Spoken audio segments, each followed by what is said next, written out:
Minsan dumarating sa buhay natin na tayo ay nalulungkot. Minsan ba para bang tayo ay bigla na lang napapaiyak, na para bang ang bigat-bigat ng ating mundo. Pero mga kaibigan, mga minamahal, tandaan po natin na ang buhay natin ay mayroong lagi pong mga pinagdadaanan. Hindi po puro lungkot, hindi rin naman po puro saya.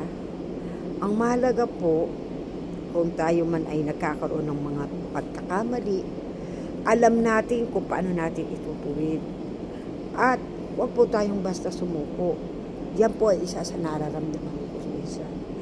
Naroon ba minsan na, lalo na po sa edad ko ito, na ako ay nag-iisa, walang kasama sa bahay, paminsan-minsan ay yung bang feeling ko, dahil kasi mga anak ko, may mga sarili-sarili na rin pamilya, pakiramdam ko, bakit ganito? May mga anak ko, ako, pero malungkot pa rin ako. Bakit lagi akong nag-iisa? Ang napapaisip ko na lang, tayo ang gumawa ng paraan kung paano natin maiiwasan ang depression. Tayo ang gumawa ng paraan kung paano tayo magiging masaya.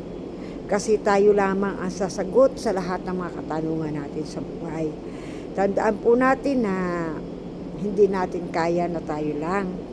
Basta ang masasabi ko lang po, huwag natin kalimutan na may Diyos tayo na maaari nating malapitan, maaari nating iyakan, maaari po nating sabihan ng ating mga suliranin. Yun lamang po.